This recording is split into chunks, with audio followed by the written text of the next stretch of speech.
تو گویا کہ عبادت کا بھی ذکر آ گیا، عقیدے کا بھی ذکر آ گیا، توحید رسالت آخرت، توحید رسالت آخرت، عقیدے کا بھی ذکر آ گیا، سورہ اعلیٰ کے اندر عبادت کا بھی ذکر آ گیا، اور تزکیے کے ذریعے سے اخلاق اور معاملات کے سدھار کا بھی ذکر آ گیا، اور سورہ غاشیہ کے اندر جنت اور جہنم کا کنسائز مختصر تعارف بھی آ گیا۔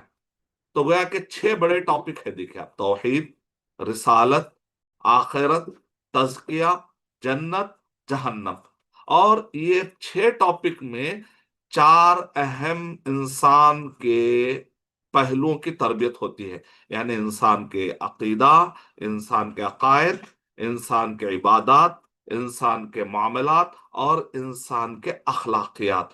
تو انبیاء کرام ہمیشہ سے انسان کے عقیدہ میں توحید ہونا چاہیے، یعنی توحید، رسالت، آخرت، اور انسان کی اللہ کے ساتھ جو عبادت ہے وہ اچھی ہو جانی چاہیے، اور معاملات اور اخلاق اچھے ہونا چاہیے۔ یہ سارے نبیوں کا خاص طور سے ٹاپک رہا ہے، یعنی جس کو آپ کہیے کہ عقیدہ، عبادات، معاملات، اخلاقیات، یا اس کو دوسرے طریقے سے آپ کہیے توحید، رسالت، آخرت اور تزکیہ، اور جنت اور جہنم کا تذکرہ، یہ ہمیشہ سے نبیوں کا ٹاپک رہا ہے، اور نبیوں نے اپنے اپنے قوموں کو، امتوں کو اس کی طرف توجہ دلائی ہے۔ تو سورہ اعلیٰ اور سورہ غاشیہ میں یہ اہم ٹاپک جو ہر دور میں ہر نبی نے اپنی قوم کو اور امت، سورہ اعلیٰ اور سورہ غاشیہ میں اس پر توجہ دلائی گئی۔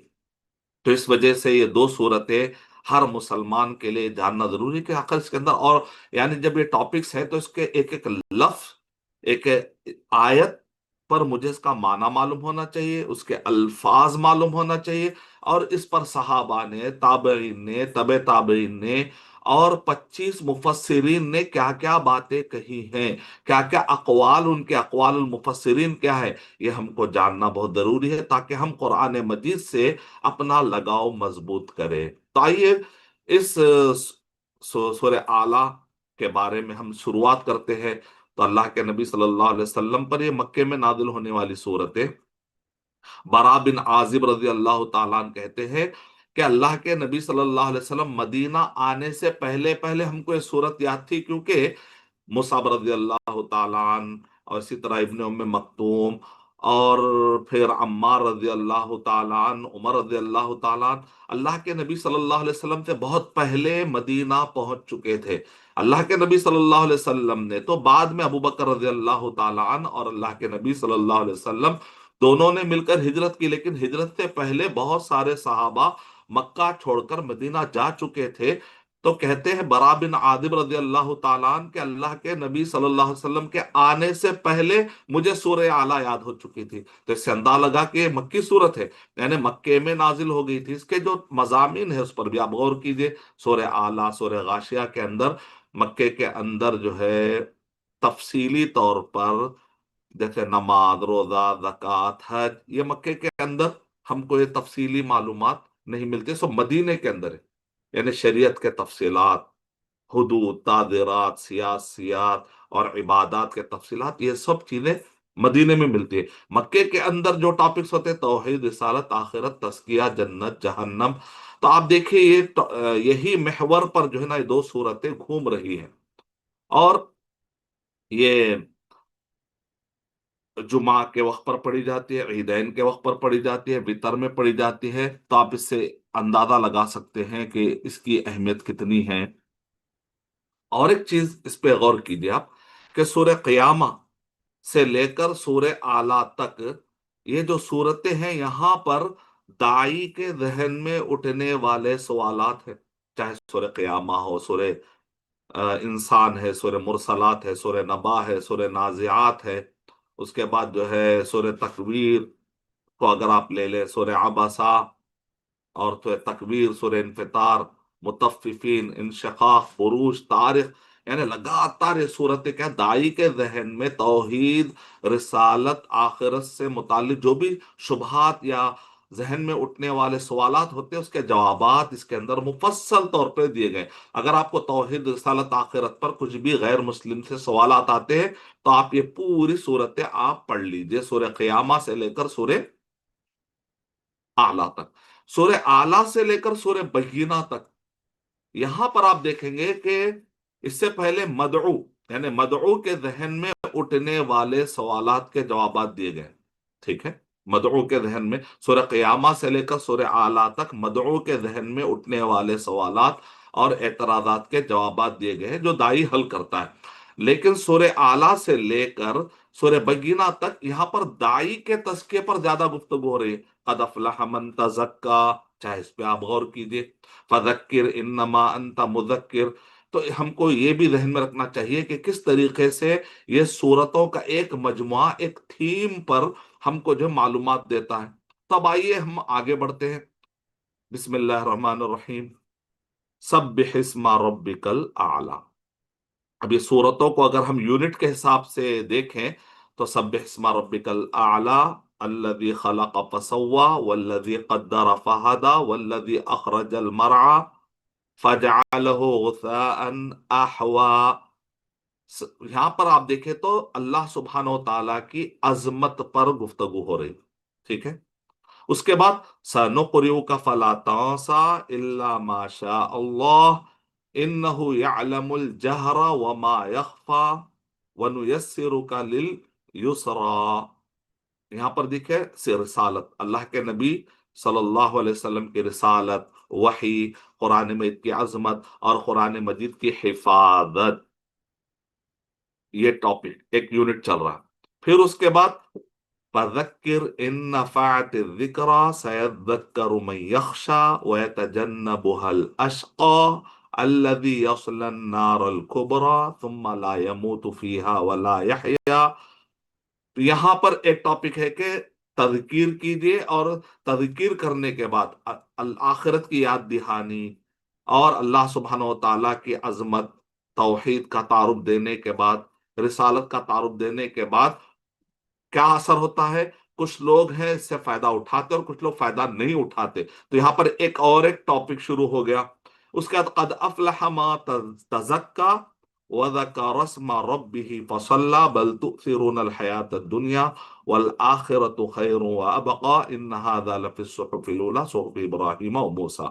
تو گویا کہ اس یہاں پر ایک یونٹ ہے، تو توحید کی عظمت شروع میں بیان ہو رہی، رسالت کی عظمت بیان ہو رہی، درمیان میں وعظ اور نصیحت کی اہمیت بتائی جا رہی ہے، اور نیک کوکار اور بدکار کا انجام بتایا جا رہا ہے، اور آخری کا ٹاپک میں بتایا جا رہا ہے آخرت، فکر آخرت کی اہمیت، فکر آخرت نے آخرت کو ترجیح دینے کے بارے میں۔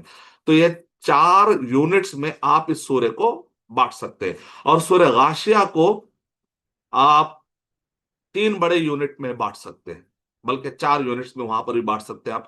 پہلا یونٹ ہے کہ جہاں پر جہنم کا ڈسکرپشن بتایا جا رہا ہے، جہنم کی صفتیں کیسی ہے، جہنم، جہنم میں کیا کیا جو ہے عذاب ملنے والے ہیں۔ پھر اس کا جنت، اس کی ایک صفت بتائی جا رہی ہے، اس کا ایک منظر کشی کی جا رہی ہے، اور اسی طرح جنت کے اندر کیا کیا نعمتیں ملنے والی ہیں نیک لوگوں کو، ایک ٹاپک ہے۔ تیسرا ٹاپک یہ ہے اللہ سبحانہ و تعالی کی کائنات پر غور کر کے اللہ سبحانہ و تعالیٰ کی عظمت، توحید الوہیت، توحید ربوبیت، توحید اسماء و صفات، یعنی تو اللہ کی عظمت سمجھنے پر ابھارا جا رہا ہے۔ پھر آخر میں پھر رسالت کا ذکر آ رہا ہے، آخرت میں پھر رسالت کا ذکر آ رہا ہے، اور اللہ کے نبی صلی اللہ علیہ وسلم کا پوزیشن بتایا جا رہا ہے کہ آپ زبردستی کر کے کسی کو بھی کلمہ نہیں پڑھا سکتے، آپ ایک مذکر ہے، آپ ایک ریمائنڈر ہے۔ تو سورہ اعلیٰ اور سورہ غاشیہ میں آپ دیکھیں ٹاپک سیم ہے، توحید، رسالت، آخرت، ادھر بھی توحید، رسالت، آخرت، اور درمیان میں تزکیہ ہے اور نصیحتیں، ہے نا؟ سیم ٹاپک ہے لیکن انداز الگ الگ ہے۔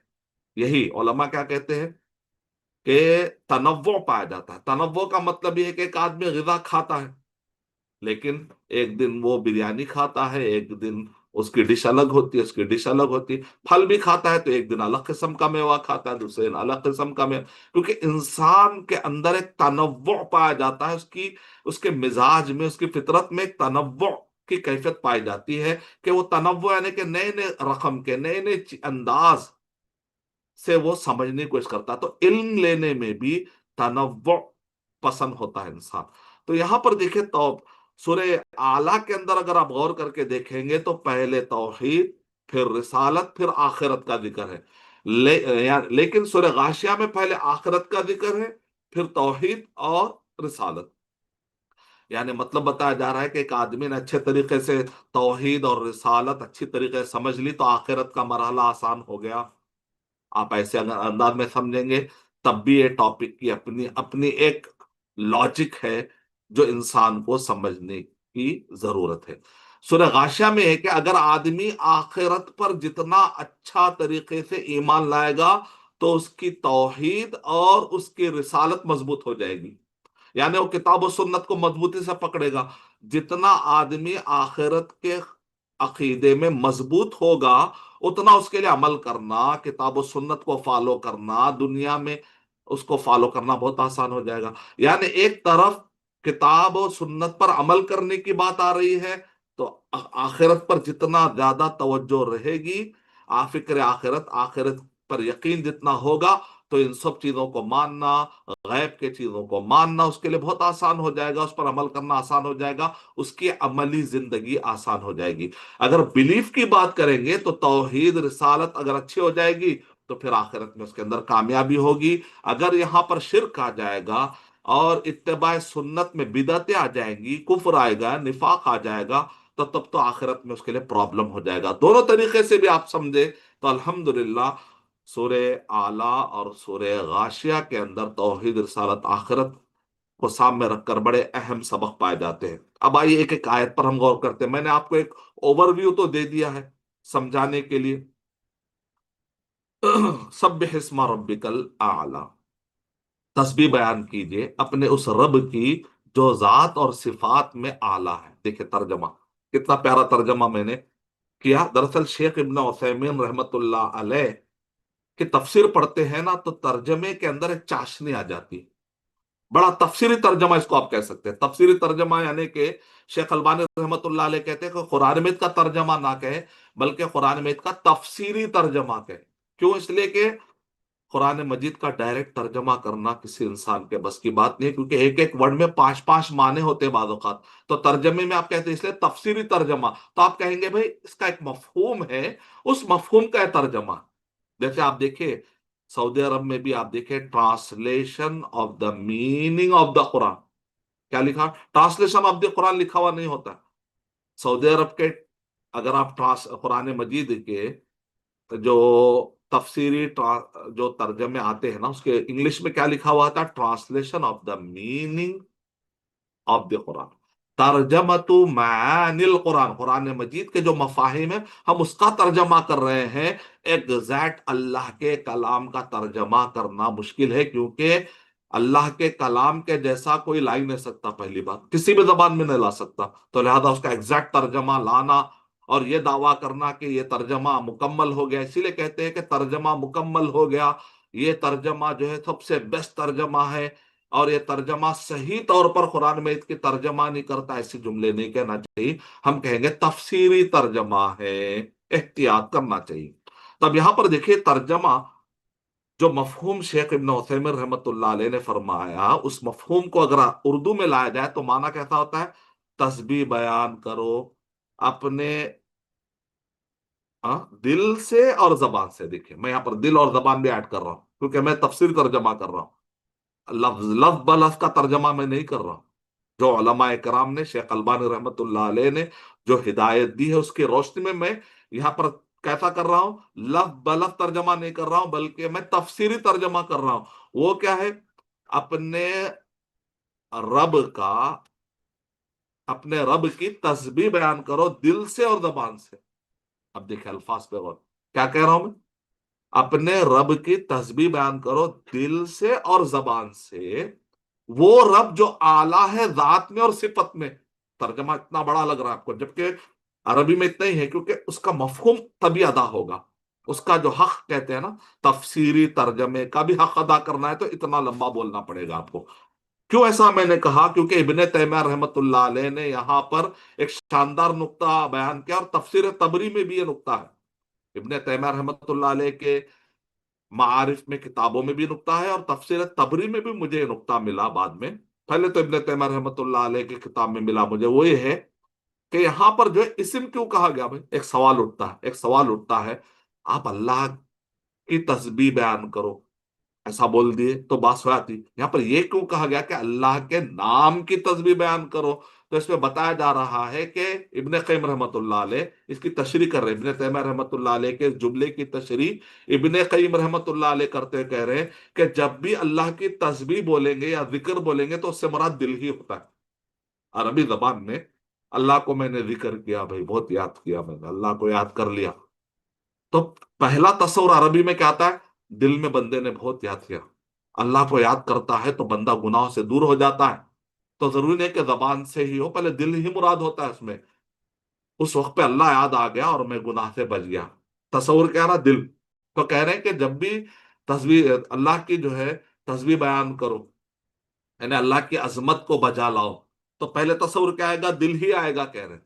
لیکن ایک آدمی زبان سے بھول جا سکتا ہے، خالی دل ہی میں سوچتے رہے گا اللہ اچھا ہے، لیکن ایک آپ دیکھیں بہت سارے لوگ اللہ سے معافی مانگنا چاہیے، ہاں بھی مانگنا ہے، اللہ تعالیٰ دل میں سوچ لیتے اللہ بہت بڑے ہیں، لیکن زبان سے نہیں بولتے۔ آپ دیکھیں بہت سارے لوگ خالی سوچتے ہیں، آپ نے بھی غور کیا ہوگا، پوری کائنات کو دیکھتے ہیں، خالی بس منڈی ہلاتے ہیں، خالی منڈی ہلاتے ہیں، بھائی کیوں؟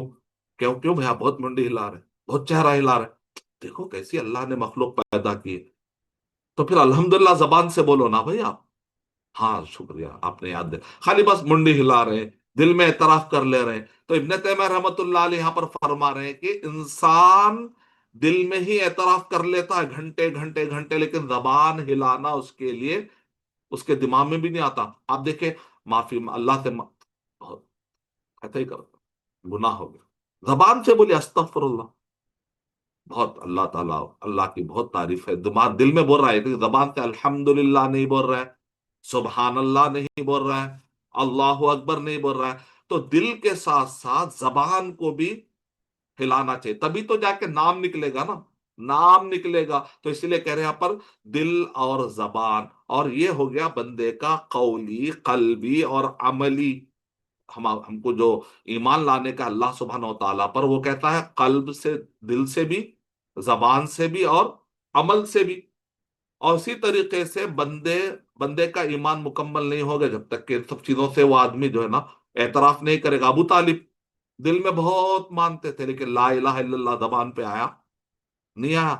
اللہ کے نبی صلی اللہ علیہ وسلم نے کہا چاچا ایک مرتبہ لا الہ الا اللہ کہہ لو، آپ تو مانتے ہو کہ میرا میرا میرا بھتیجا جو دین لایا ہے نا وہ دین برحق ہے، آپ مانتے ہیں نا، بس لا الہ الا اللہ زبان سے کہہ دو۔ دل سے مانتے تھے لیکن زبان سے نہیں مانا، فائدہ ہوا نہیں۔ اسی لیے کہتے ہیں کہ تصدیق کے ساتھ اقرار بھی ضروری ہے۔ منافقین ہے وہ اقرار کرتے تھے، دیکھیں کیا نقطہ، علماء کی کتابیں پڑھنے سے، تفسیر پڑھنے سے دل پر ایک عجیب اثر ہوتا۔ میں ابن قیم رحمۃ اللہ علیہ، ابن تیمیہ رحمۃ اللہ علیہ تفسیر تبری کے عبارتیں پڑھ رہا تھا، تو کہا کہ بھئی اتنے نقطے اس خالی اس جملے میں، کہ منافقین زبان سے اقرار کرتے تھے لیکن دل سے نفرت کرتے تھے۔ تو جب تک دل اور زبان آپ کا سیم سیم نہیں ہو جاتا، آپ جو ہے نفاق سے باہر نہیں نکلتے، کفر سے باہر نہیں نکلتے۔ ابو طالب کفر کی حالت میں چلے گئے، منافقین نفاق کی حالت میں دنیا سے گزر گئے، کیونکہ کسی کوئی دل میں کمزور ہو گیا، کوئی اقرار میں کمزور ہو گیا۔ سبح اسم ربک الاعلی، یہاں پر بتایا جا رہا بندے اپنے زبان اور اپنے دل کو تم اللہ سبحانہ و تعالیٰ پر ایمان لاتے ہوئے کیا کرو؟ تسبیح بیان کرو، تو عمل بھی اچھا ہو جائے گا آدمی کا۔ اب دیکھیں یہاں پر اور ایک نقطہ، اعلیٰ، شیخ ابن عثیمین رحمۃ اللہ علیہ کہہ رہے ہیں یہاں پر اعلیٰ جو کہا جا رہا ہے، اللہ تعالیٰ ذات میں بھی اعلیٰ ہے اور صفتوں میں بھی اعلیٰ ہے، یہ عقیدہ رکھنا ضروری ہے۔ ذات میں اعلیٰ مطلب اللہ تعالیٰ ساتوں آسمانوں کے اوپر عرش پر ہے، اللہ کی ذات کہاں ہے؟ عرش پر ہے، یہ عقیدہ رکھنا ضروری ہے۔ اگر آپ یہ عقیدہ رکھتے ہیں کہ اللہ سبحانہ و تعالیٰ ہر جگہ ہے، اللہ کی ذات، تو آپ نے قرآن مجید کے ایسے 1000 آیتوں کی مخالفت کری۔ شیخ جمیل زینو کیا کہتے ہیں؟ اگر کوئی شخص یہ کہتا ہے کہ اللہ تعالیٰ کہاں ہے مجھے نہیں معلوم، اللہ تعالیٰ عرش پہ ہے یا نہیں ہے، میں شک میں ہوں، یا کہاں ہے مجھے نہیں معلوم، میں اللہ کو عرش پر جو ہے نا نہیں کہتا ورڈ، اور نعوذ باللہ اگر وہ یہ کہہ دیتا ہے کہ اللہ تعالیٰ ہر جگہ ہے، نعوذ باللہ کہ اللہ کی ذات ہر جگہ ہے، تو وہ 1000 آیتوں کی مخالفت کرتا ہے اس سے۔ وہ 1000 میں سے ایک آیت کو سے اللہ، یہاں پر اللہ تعالیٰ الرحمن علی العرش استوا، ذات کے اعتبار سے اللہ اعلیٰ ہے، اور صفتوں میں اعلیٰ کا معنی کیا ہے؟ شیخ ابن عثیمین رحمۃ اللہ علیہ کہہ رہے یہ ماننا کہ اللہ کے سارے نام اور صفتیں، صفتوں میں کمال ہے، کوئی نقص نہیں ہے، ہر طرح کا کمال اس کے اندر ہے، کوئی نقص نہیں ہے۔ سبح اسم ربک الاعلی۔ اچھا، بندہ جب تسبیح بیان کرتا ہے تو اس کے اندر کیا معنی آتا ہے؟ کہہ رہے اس کے اندر تنزیہ، تقدیس، تعظیم، 3 معنی آتے ہیں۔ شیخ خالد السبت ایک مفسر ہیں جنہوں نے پی ایچ ڈی کیا آج کے دور میں تفسیر قرآن میں، وہ کہہ رہے ہیں کہ جب تسبیح بیان کرتے ہیں تو اس کے اندر 3 معنی آتے ہیں۔ تنزیہ یعنی ہر عیب سے پاک۔ تسبیح کا معنی کیا ہے؟ ہم سبحان اللہ بچپن سے پڑھ رہے ہیں، لیکن آج تک ہم کو نہیں معلوم۔ اسبح سبحان اللہ، میں اللہ کی تسبیح بیان کرتا ہوں، اس کا مطلب کیا ہے؟ میں عقیدہ رکھتا ہوں کہ اللہ تعالیٰ سارے عیبوں سے پاک ہے، وہ عظمت والا ہے اور وہ بڑی مقدس ذات ہے، اس میں کسی بھی طریقے کی بدتمیزی یا گستاخی میں نہیں کر سکتا، یہ مطلب ہے مقدس ہے، بڑی بڑی عزت، تعظیم، اور ہر عیب سے پاک ہے وہ ذات، یہ عقیدہ رکھتا ہوں، اس کو کہتے ہیں تسبیح۔ تو مطلب یہ نکلا کہ ایک آدمی سبحان اللہ کہتا ہے تو اللہ سبحانہ و تعالی ہر عیب سے پاک ہے، یعنی اللہ تعالیٰ کا کوئی شریک ہے کیا؟ تو آپ کہیں نہیں نہیں، کوئی شریک نہیں۔ اگر میں کہوں گا کہ اللہ کا کوئی شریک اور پارٹنر ہے تو میں بدتمیزی کر رہا ہوں، اللہ سبحانہ و تعالیٰ کی شان میں گستاخی کر رہا ہوں۔ میرا رب پارٹنر سے پاک ہے، شرک سے پاک ہو گیا، بس کفر سے۔ میرا رب، اگر کوئی رب کا انکار کر دے تو پھر وہ بندہ جو اللہ سبحانہ و تعالیٰ کی تسبیح بیان نہیں کر رہا۔ تسبیح بیان کرنے کا مطلب یہ ہے کہ بندہ اپنے آپ کو کفر سے پاک کرے، شرک سے پاک کرے، نفاق سے پاک کرے۔ اگر اوپر مانتا ہے، دل سے نہیں مانتا، جیسا کہ منافقین تھے، تب بھی وہ اللہ کی تسبیح بیان نہیں کر رہا ہے، کہا ناکام ہو گیا، منافق ناکام ہو گیا تسبیح میں، کافر ناکام ہو گیا تسبیح میں، مشرک ناکام ہو گیا تسبیح میں، ملحد اللہ کا انکار ہی کر بیٹھا، ناکام ہو گیا۔ ایک ہوتا ہے ایگنوسٹک، ایک ہوتا ہے ایتھس۔ ایتھس نے انکار کر دیا خدا کا۔ ایگنوسٹک کہتا ہے کہ میں شک میں ہوں کہ خدا ہے یا نہیں ہے، مجھے نہیں معلوم، میں خاموش ہوں۔ اس نے بھی بدتمیزی کر دی، اس نے بھی جو ہے اللہ سبحانہ و تعالیٰ کی تسبیح بیان نہیں کی۔ اب ایک ہے مسلمان ٹائپ کا، وہ کہتا ہے اللہ ہے بھائی لیکن ہر جگہ ہے، بولتا ہے کیا کہتا ہے؟ اللہ تعالیٰ ہے لیکن ہر جگہ ہے، وحدت الوجود، تسبیح بیان نہیں کی، تو نے تسبیح بیان نہیں کی۔ وہ سارے مسلمان جو وحدت الوجود کے قائل ہیں اللہ کی تسبیح بیان نہیں کر رہے۔ تم اللہ سبحانہ و تعالیٰ کے بارے میں تم کو عقیدہ رہنا چاہیے کہ وہ عیبوں سے پاک ہے، تم تسبیح بیان نہیں کر رہے۔ وحدت الوجود، وحدت الشہود، یہ بولنے والا بھی ناکام ہو گیا تسبیح میں۔ بعض لوگ وحدت الوجود مانے نعوذ باللہ اللہ سبحانہ و تعالیٰ کا وجود دال اور چاول کی طرح مخلوق کے ساتھ ملا ہوا ہے، غلط۔ پانی اور دودھ کی طرح مخلوق سے اللہ مل گیا، نعوذ باللہ، غلط۔ یہ تو عیسائیوں کا عقیدہ ہے۔ اللہ تعالیٰ کا بیٹا ہے بولنا، یا اللہ سبحانہ و تعالیٰ عیسیٰ علیہ السلام میں اتر گئے بولنا، یا ہر کنکر میں اللہ سبحانہ و تعالیٰ بولنا، یہ سب غلط، تسبیح میں ناکام۔ وحدت الشہود والے کیا کرتے؟ اللہ تو اوپر ہے لیکن اس کا سایہ بندوں پر ہے، نعوذ باللہ، غلط۔ اللہ تو اوپر ہی ہے لیکن عیسیٰ علیہ السلام ان کے ایک ریپرزینٹیٹیو کے طور پہ لاہوت کا، اپنے جسم میں ایک لاہوت لے کر آگے ابن بن کر، کنفیوز، تسبیح میں ناکام۔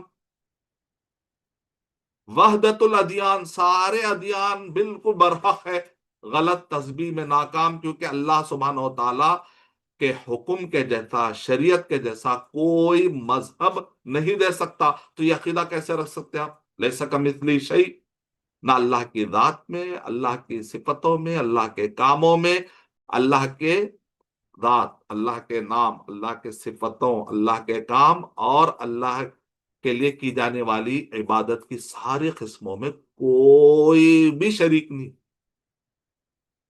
کسی بھی قسم میں نہیں، کہیں بھی نہیں ہے، کبھی بھی نہیں ہے۔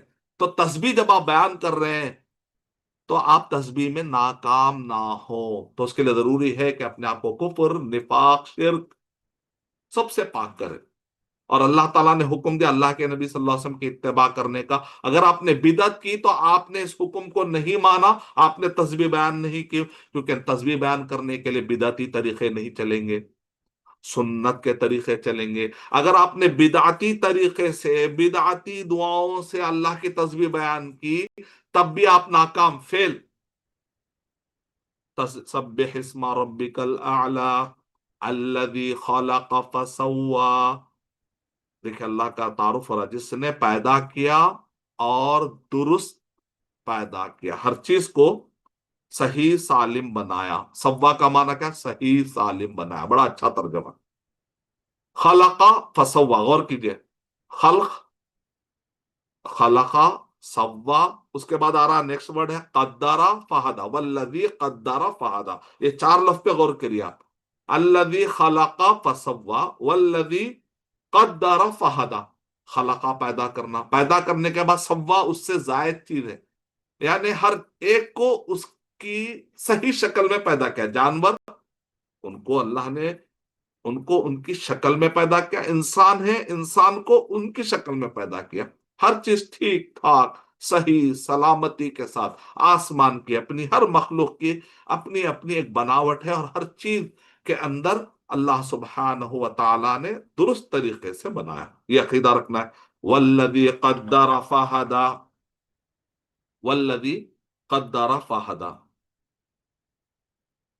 ہاں یہاں دیکھیں قدرہ کے اندر بھی 5 معنی مفسرین نے بتائے۔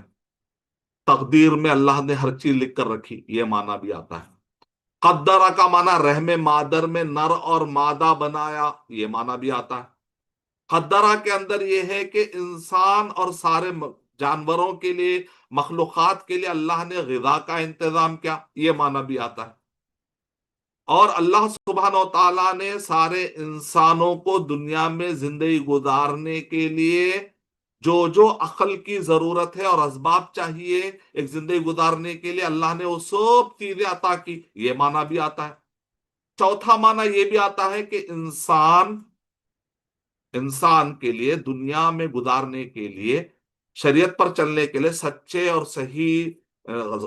صحیح اور غلط راستے میں امتیاز کرنے کے لیے اللہ سبحانہ و تعالیٰ نے وحی نازل کی۔ بندوں کو جو ہر زمانے میں اللہ سبحانہ و تعالیٰ نے ہدایت کے لیے انبیاء بھیجے، کتابیں بھیجے، اور آخری نبی محمد صلی اللہ علیہ وسلم کو اللہ تعالیٰ نے بھیجا نبی اور رسول بنا کر۔ اب آپ خاتم النبیین ہیں، اب آپ کے بعد کوئی نبی اور رسول آنے والے نہیں ہے، کوئی کتاب نازل ہونے والی نہیں ہے۔ اب قیامت تک کے لیے اللہ نے کتاب اور سنت کو محفوظ کر دیا۔ تو اگر آپ یہ کہیں گے کہ اللہ تعالیٰ نے بندے کو صحیح اور غلط میں فرق کرنے کے لیے رہنمائی کی، تو وہ بھی صحیح ہے۔ اللہ نے ایک ایسی عقل دی ہے کہ جس کے ذریعے سے بندہ دنیا گزارنے کے لیے اپنے عقل کو اپلائی کرتے بہت سارے مسئلے حل کر لیتا ہے، وہ بھی معنی اس کے اندر آ گیا۔ ابن قیم رحمت اللہ علیہ فرما رہے ہیں یہ سارے تفسیروں میں آپس میں کچھ بھی کانٹرڈکشن نہیں ہے، کیونکہ ہدایت کے اندر سارے معنی آتے ہیں، ہدایت کے اندر سارے معنی آتے ہیں کہ اللہ سبحانہ و تعالیٰ نے قدرہ کے اندر یہ سارے معنی آتے ہیں، ہدایت جبلی، ہدایت ارشاد اور ہدایت توفیق۔ کیا مطلب ہے؟ ہدایت جبلی کا مطلب یہ ہے کہ بچہ پیدا ہوتا ہے، بچے کو کس نے بتایا کہ یہاں جو ہے ماں سے جو ہے دودھ پینا، جانور ہے، وہ جانوروں کو کس نے بتایا کہ یہ گھاس کھانا ہے اور یہ گھاس نہیں کھانا ہے؟ آپ دیکھیں جانوروں کو اگر آپ جو ہے کبھی آپ بقرعید میں کے موقع پر بھی جانوروں کو اگر آپ لے جاتے ہیں نا، تو وہاں پر آپ دیکھیں کہ کوئی چیز اگر اس کو سمجھ میں نہیں آتی نا، تو اپنے چہرے کو جو ہے ہلا کر جو نہیں کھاتا، کچھ اور چیز کھاتا ہے۔ کیوں؟ اس کو معلوم ہے کیا کھانا اور کیا نہیں کھانا۔ یعنی ایسا نہیں کہ آپ دیکھیں جو گوشت نہیں کھانے والے جانور ہیں وہ گوشت نہیں کھاتے، وہ جو ہے چارہ کھاتے ہیں، اور جو چارہ نہیں کھانے والے جانور ہیں وہ چارہ نہیں کھا کے گوشت کھاتے ہیں۔ اب ان سب کو کس نے بتایا؟ گھونسلہ چڑیا دیکھے کیسا پیارا گھونسلہ بناتی ہے، اور جانوروں کو دیکھے ان کے شکار کرنے کے لیے وہ لوگ کتنے سارے پلاننگ کرتے ہیں جانور بھی۔ یہ سب چیزوں کو دیکھ کر اگر آپ کتاب الحیوانات پڑھیے، جاہز ایک شخص ہے جاہز، امام جاہز کہتے ہیں اپنے الحیوانات، تو اب الحیوانات دی میری بہت ساری کتابیں لکھی گئی ہیں، وہ کتابیں اگر آپ پڑھتے رہیں گے نا تو آپ دیکھیں گے، اور آج کے دور میں تو زوالوجی، باٹنی، ہاں، یہ سب چیزیں دیکھیں گے تو آپ کو اندازہ لگے گا کہ اللہ تعالیٰ نے کائنات میں ایک پورا کیسا سسٹم بنایا۔ تو فطری طور پہ انسان کو اللہ تعالیٰ نے ایک ایسی عقل دی جس کے ذریعے سے وہ بہت سارے چیزیں جان لیتا ہے۔ قرآن اور حدیث میں ہر چیز آنا کوئی ضروری نہیں ہے کہ اللہ نے عقل بھی دی، قرآن اور حدیث کیا کرتی ہے؟ اس عقل سے ہونے والے غلطیوں پر رہنمائی کرتی ہے۔ اب قرآن مجید میں بعض لوگ جو ہر چیز تلاش کرنے کی کوشش کرتے ہیں، اس میں ڈائناسور کا ذکر کہا ہے، اس میں گھر بنانے کا پلان کہا ہے، گھر بنانے کا طریقہ کہا ہے۔ وہ تو اللہ نے آپ کو عقل دی ہے نا، کامن سینس ہے، اس کے ذریعے سے آپ تخلیقی اللہ نے تخلیقی ایک فکری آپ کے اندر اللہ تعالیٰ نے ایک قوت تخلیق دی ہے، یعنی ہر چیز کو آپ نیا نیا انوویٹ کرتے ہیں، دنیاوی اعتبار سے نئے نئے چیزیں آپ جو ہے بناتے ہیں۔ یہ اللہ نے کامن سینس دیا، عقل کے اندر ایک طاقت دی ہے۔ شریعت کیا کرتی ہے؟ اس میں رہنمائی کرتی ہے کہ اس میں حلال کیا ہے، حرام کیا ہے، صحیح کیا ہے، غلط کیا ہے، تاکہ بندہ جو صحیح راستے پر جائے، غلط راستے پر نہ جائے۔ شریعت اس کو رہنمائی کرتی ہے اور آخرت میں کامیابی کا راستہ بتاتی ہے۔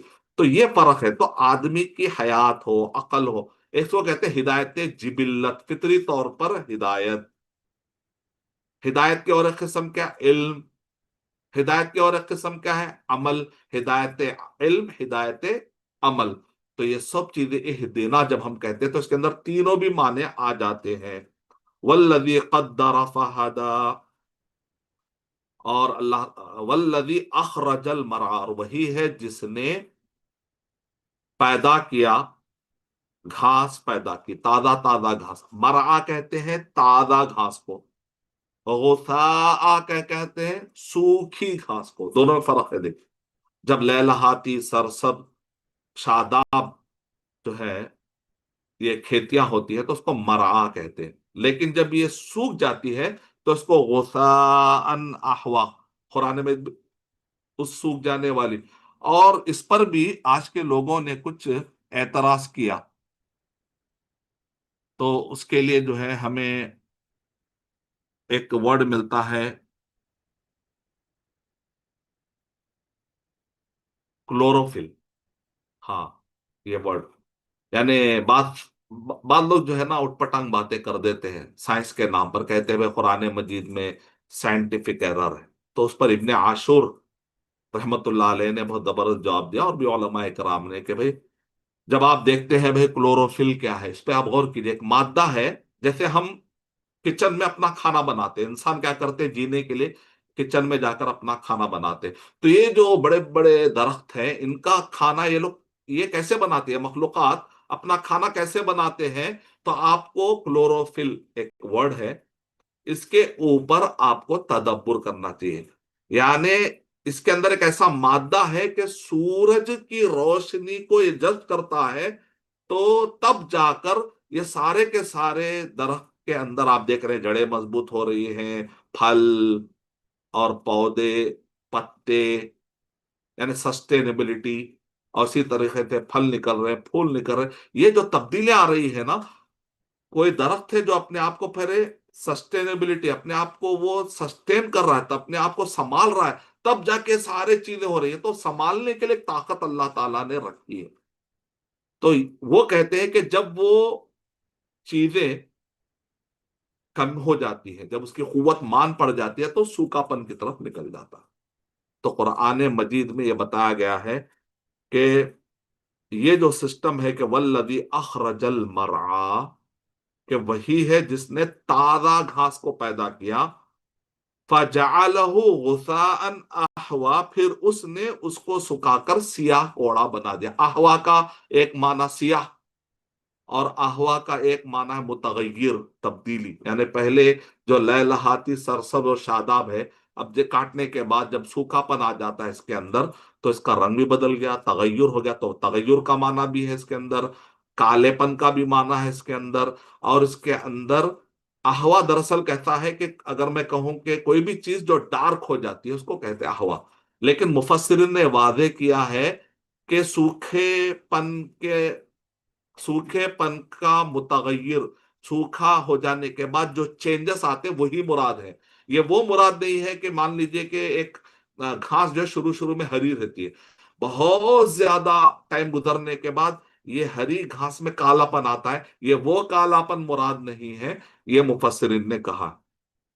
اب دیکھیں یہاں پر توحید کا تعارف ختم ہوا، آگے ہے سَنُقْرِئُكَ فَلَا تَنسَىٰ، اے اللہ کے نبی صلی اللہ علیہ وسلم ہم آپ کو پڑھائیں گے یعنی قرآن مجید، اور آپ بھولیں گے نہیں، اللہ ماشاء اللہ، مگر اتنا جتنا کہ اللہ نے چاہا، انہو یعلم الجہر وما یخفی، وہی ہے جو بلند یا چھپی ہوئی آواز کو، دعا کو، قول کو اللہ سبحانہ وتعالیٰ سب جانتے ہیں، چاہے چھپی ہو چاہے وہ ظاہر ہو چاہے چھپی ہوئی ہو۔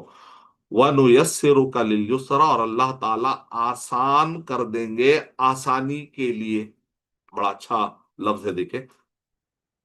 اب یہاں ان آیتوں پہ غور کیجیے، یہاں پر امام طبری رحمت اللہ علیہ فرما رہے ہیں کہ ہم آپ کو پڑھائیں گے، کہ آپ ہم تجھے پڑھائیں گے پھر تو نہ بھولے گا۔ تو امام طبری رحمت اللہ علیہ کہہ رہے ہیں اس سے مراد آگے کیا ہے، اللہ ماشاء اللہ، مگر وہ جو اللہ سبحانہ و تعالیٰ چاہے۔ تو اب اس کے اندر دو لفظ ہے، ہم تم کو پڑھائیں گے، کیا ہے اس کے پیچھے بیک گراؤنڈ؟ تو امام شوکانی رحمت اللہ علیہ کہہ رہے ہیں کہ اس کے پیچھے بیک گراؤنڈ وہی ہے جو سورہ قیامہ بتا گیا، لا تحرک به لسانک لتعجل به ان علینا جمعہ وقرآنہ۔ اللہ کے نبی صلی اللہ علیہ وسلم کو فکر ہوتی تھی کہ قرآن بھول نہ جاؤں، پھر امت تک قرآن میں پہنچانا ہے، اگر میں بھول گیا تو کیسے؟ تو اللہ تعالیٰ نے اللہ کے نبی صلی اللہ علیہ وسلم کی اس فکر کو دور کرتے ہوئے کہا کہ آپ جلدی جلدی مت کیجیے قرآن مجید کو لینے کے لیے، ہم پر ذمہ داری ہے قرآن مجید کو آپ کے سینے پہ جمع کر دینا، زبان پہ جاری کر دینا۔ بلکہ اللہ تعالیٰ نے کیا، اے اللہ کے نبی صلی اللہ علیہ وسلم آپ جو پڑھایا جا رہا ہے بس پڑھتے رہیے، آپ کو اللہ تعالیٰ یاد کروا دیں گے۔ یہ فیسلٹی ہے، دیکھیں کتنی آسانی، یعنی وحی کا اترنا بھی آسان، اللہ کے نبی صلی اللہ علیہ وسلم کو لے لینا بھی آسان، یاد کر لینا بھی آسان، پھر وہ شریعت بھی آسان، پھر وہ بندوں تک پہنچ جا رہے قیامت تک، اللہ تعالیٰ نے آسانیاں ہی آسانیاں رکھ دی۔ آج تک بھی قرآن مجید پہنچ چکا ہے، گزشتہ زمانے کتابیں نہیں پہنچی، پہنچنے میں مشکلات، لوگوں کو یاد کرنے میں مشکلات، اس کے حفاظت میں مشکلات، لیکن قرآن مجید کے ساتھ یہ معاملہ نہیں ہے، ہر طرح کی آسانی رکھ دی گئی ہے۔ اس وجہ سے آج دیکھیں حفاظ امریکہ میں، حفاظ آسٹریلیا میں، حفاظ انڈیا میں، حفاظ عرب کنٹریز میں، آسان آسان آسان، یہ آسانی اللہ تعالیٰ نے رکھی ہے اس قرآن مجید کے ساتھ، وحی کے اترنے میں، نبی صلی اللہ علیہ وسلم کو یاد کرنے میں، یہاں سب کے امت یاد کر رہے ہیں، حافظ یاد کر رہے ہیں، اس کو سمجھنا بھی آسان کر دیا گیا، امت تک پہنچانا بھی آسان کر دیا گیا ہے۔ تو ایک معنی امام شوکانی رحمت اللہ علیہ کہہ رہے ہیں اس کے اندر ایک معنی تو وہی ہے جو سورہ قیامہ کے اندر ہے، کہ اللہ کے نبی صلی اللہ علیہ وسلم آپ کو پڑھا دیں گے، یعنی آپ کو گھبرانے کی، فکر کرنے کی ضرورت نہیں ہے۔ اور اسی کو بعض علماء کرام نے اسباب نزول کے طور پر بھی پیش کیا ہے کہ اللہ کے نبی صلی اللہ علیہ وسلم کو فکر ہو رہی تھی تو یہ صورت نازل ہوئی، اور اللہ سبحانہ و تعالیٰ نے نبی اکرم صلی اللہ علیہ وسلم کو تسلی دی۔ اور یہاں پر ایک معنی ہے جو امام طبری رحمت اللہ علیہ نے ایک بہت بڑے اشکال اور ایک بہت بڑے ڈاؤٹ کو دور کر دیا، اللہ جزائے خیر عطا فرمائے، الا ماشاء اللہ، مگر وہ جو اللہ نے چاہا۔ تو بعض اورینٹلسٹ کو بنیاد بناتے دیکھو اللہ تعالیٰ کچھ بھلا بھی دیا ہے، اس کا مطلب قرآن مجید پورا محفوظ نہیں ہے، کچھ بھول بھی گئے ہوں گے اللہ کے نبی صلی اللہ علیہ وسلم، نعوذ باللہ، وسوسہ ڈالتے۔ یہاں پر کیا کہہ رہے ہیں، اللہ نے جو چاہا، اللہ نے اگر منسوخ کر دیا، قرآن مجید میں ہے سورہ بقرہ سورہ نمبر 2 کے آیت نمبر 106 پڑھ لیجیے آپ، ما ناسخ من آیت او نوسیہا نأتی او ننسیہا نأتی بخیر منہا او مثلہا، کہ امام طبری رحمت اللہ علیہ کہتے ہیں اللہ نے جو منسوخ کر دیا آیتوں کو، اللہ اس کو بھلا دے گا، ختم، پورا ڈاؤٹ کلیئر کر دیے امام طبری رحمت اللہ علیہ۔ کیا چیز بھولتے ہیں؟ جو چیز قرآن مجید کا حصہ ہے وہ بھول جائیں گے؟ نہ نہ نہ، وہ تو اللہ تعالیٰ، اللہ کے نبی صلی اللہ علیہ وسلم جو ہے نا، ایک مرتبہ ایک صحابی کو کہا کہ جزاک اللہ خیرن، تم نے مجھے یاد دلا دیا، تو اس سے ہی بعض لوگوں نے ڈاؤٹ نکالنے کی کوشش کی کہ اللہ کے نبی صلی اللہ علیہ وسلم بھول جاتے تھے. نہیں، وہاں پر وہ معنی میں نہیں ہے. یعنی مثال کے طور پہ آپ کہتے ہیں اچھے ٹائم پہ آپ نے آیت یاد دلا دی، اس کا مطلب یہ نہیں کہ بھول گئے، اس کا مطلب یہ کہ تم نے رائٹ ٹائم پہ اس کا ذکر کیا، یہ مطلب ہوتا ہے. اذکرتنی، ہاں جو حدیث میں لفظ ہے، اس کا مطلب یہ نہیں کہ بھول گئے تو یاد دلائے، تم نے رائٹ ٹائم پہ اس کا ذکر کیا بھائی، یہ مطلب ہے تم نے بہترین ریمائنڈر کیا، جیسے آپ کہتے ہیں وہ معنی بھی ہے ذکر میں. اور ابن تبری رحمۃ اللہ علیہ کہہ رہے ہیں کہ اللہ تعالیٰ نبی صلی اللہ علیہ وسلم کو بھلاتے ہیں. کون سی؟ وہ آیتیں جو منسوخ ہو گئی. منسوخ آیتوں کو یاد رکھنے کا کچھ فائدہ بھی تو نہیں ہے. اگر بھول بھی گئے تو کوئی پرابلم کی بات نہیں، کوئی بڑی بات نہیں، کوئی پرابلم کی بات نہیں، کوئی مشکل کی بات نہیں ہے. تو لہذا اس کو خواہ مخواہ کے اورینٹلسٹ نے جو بنایا ہے، اس کے بھی آپ جوابات دیجئے. میں اپنے تفسیر کے دوران میں کوشش کر رہا ہوں کہ سننے والوں کو وہ سارے سوالات کے بھی جوابات دے دوں، تاکہ کالجز میں یا کہیں انٹرنیٹ پر آپ کو سوالات آئیں تو بڑی آسانی کے ساتھ آپ حل کریں انشاءاللہ. انہو یعلم الجہر وما یخفی، اللہ تعالیٰ ہر بلند آواز اور چھپی آواز سب کو جاننے والا. اس کے اندر اقوال بھی مراد لیا ہے، افعال بھی مراد لیا ہے، خود یہ دعا بھی مراد لیے ہیں بعض مفسر. اور بعض مفسر نے کہا کہ اللہ کے نبی صلی اللہ علیہ وسلم جو ہے یہ جو وحی لے رہے تھے جبرائیل السلام سے اور لوگوں تک پہنچا رہے تھے. اللہ تعالیٰ ہر چیز کو جانتے ہیں، نہیں میری تم نگرانی میں ہو، ڈرنے کی بات نہیں ہے. وَنُيَسِّرُكَ لِلْيُسْرَى، ہم آسانی کر دیں گے آسانی کے لیے. تو اس کے اندر یسرا میں دو معنی ہیں، یعنی زندگی بھی آسان کر دیں گے، شریعت بھی آسان کر دیں گے. اور آپ نے دیکھا کہ 5 ایسے قاعدے ہیں جس پر پورا قواعد فقہیہ گھوم رہا ہے. 5 ایسے قاعدے ہیں جس پر پورے قواعد فقہ، یعنی 4,000 قاعدے ہیں. قواعد فقہ میں کتنے؟ 4,000 قاعدے جس سے علماء مسئلے مسائل حل کرتے ہیں. تو وہ پورے جو ہے 5 بڑے قاعدے پر گھوم رہا ہے. اس پر میری کتابیں پڑھ لیجیے آپ، القواعد الفقہیہ، جو میں نے شیخ سلیمان الروحیلی سے میں نے ڈائریکٹ پڑھی تھی. تو اس کو میں نے 85 نقطے پوائنٹ کی شکل میں جمع کیا ہے، انگلش میں اور اردو میں. تو abmqurannotes.com سے اس کو ڈاؤن لوڈ کر لیجیے. تو اس کے اندر ایک ہے المشقۃ تجلیب التیسیر. یہاں پر شیخ سعدی رحمۃ اللہ علیہ کیا کہہ رہے ہیں؟ فی کل امر نابہ تعسیر. کیا کہہ رہے ہیں؟ کہ شریعت پہلے سے آسان ہے. شریعت اللہ نے ایسی سخت نہیں کی، جیسا کہ پچھلی امتوں میں نافرمانی کی وجہ سے اللہ نے بڑے سخت احکامات دیے تھے نا، ویسا اس شریعت پر، اس امت پر اللہ نے بہت آسانی کی کہ پہلے شریعت پہلے سے آسان ہے. پھر اگر بندے کو کچھ تکلیف ہوتی ہے تو اللہ اور آسانیاں پیدا کر دیتے. مثال کے طور پہ نماز ہے، دن میں جو ہے اگر آپ دیکھیں تو 45 منٹ میں پورے نمازیں، 5 وقت کی نمازیں آسانی سے ادا کر، 1 گھنٹہ بھی رکھ لیا تو باقی کے 23 گھنٹے، آپ دوسرے کام کر سکتے ہیں. دنیا کے کاموں میں آپ کے لیے جو ہے کوئی رکاوٹ نہیں ہے. پھر اگر بندہ سفر میں ہوتا ہے تو قصر، پانی سے وضو کرنا ہے، عاجز ہو جائے تو پھر تیمم. اگر بندہ ٹھہر کے نہیں پڑھ سکتا ہے، پیروں میں درد ہے تو بیٹھ کے پڑھ سکتا ہے. آسانیوں پر آسانی، اس کو کہتے ہیں آسانی ہے حیات میں اور شریعت میں آسانی ہے.